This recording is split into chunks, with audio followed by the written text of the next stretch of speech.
It is absolutely clear now that Donald Trump is exonerated entirely in the entire Russian collusion hoax. Abundantly clear that neither the FBI or seemingly the CIA had any evidence whatsoever of Russian sympathies or collusion by Trump, that the entire premise of Crossfire Hurricane had no probable cause, that the Mueller investigation was unnecessary because it was based on no information. Mr. Durham should have addressed the alleged hack of the DNC by Russian assets because if you listen to the testimony of Bill Binney, Jim McGovern, and other CIA counterintelligence experts who are conversant with the download scientific data, they will tell you an online hack never took place. But was blamed on the Russians. He doesn't delve into the Steele dossier as deeply as he should, other than to say that the FBI paid the source of this phony document a bonus if he could find proof for his assertions. Incredible.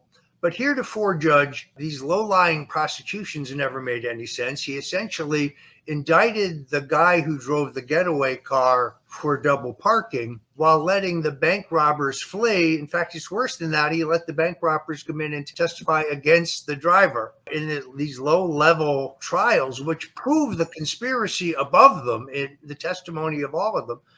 But then recommends that unlike General Flynn, unlike George Papadopoulos, unlike Paul Manafort, unlike Roger Stone, unlike Donald Trump, nobody will be held responsible for anything.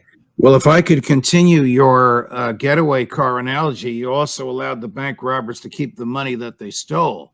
My view of the report is identical to yours. My criticism of the report is identical to yours. Why wasn't anybody charged? We know that FBI agents and officials in the DOJ, and let's face it, the FBI is toothless without the DOJ.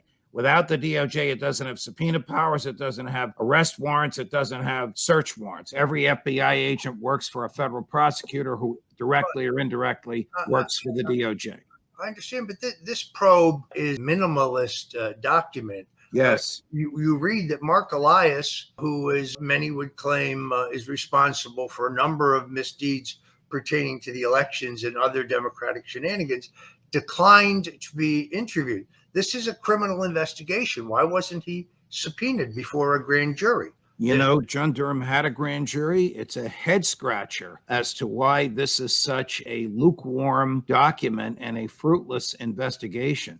2 criminal trials, both for lying to the FBI, both acquitted by juries. Lying to the FBI, that shouldn't even be a crime, as long as the FBI is legally allowed to lie to us. You know what it's like.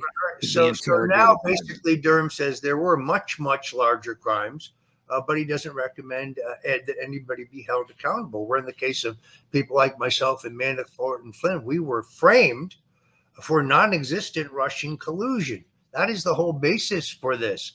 Something that never actually happened. So this idea that in my trial, the judge says you have been convicted of lying to cover up for Donald Trump. Cover up what? Not Russian collusion, not right.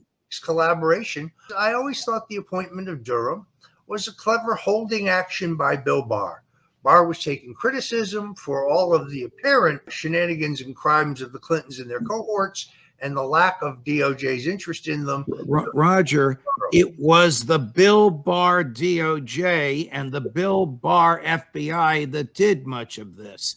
Obviously, Durham is just some sort of an effort to cover this over. He didn't produce the bombshell that we wanted. I'll tell you what he did produce, and you'll know why I'm smiling. The origin of all of this is a meeting in the White House with Barack Obama, Joe Biden, Jack Brennan, and Hillary Rodham Clinton when they decided to use intelligence assets to go after Mr. Donald Trump. And after that meeting is over, Jack Brennan comes up with the idea of, let's use the British intelligence assets rather than using our own. You know what happened? That was revealed. The plausible deniability. Trump was absolutely right. His campaign was spied on. That makes this a scandal much, much larger than Watergate. Watergate was a break-in by a bunch of misguided private citizens. whereas this is the use of the full force, authority, and technological capability of the federal government to proceed on a political agenda that has no probable cause or basis in law. Let me point out to you something else that I didn't see in the document and I haven't heard today, and this is entirely Durham's fault.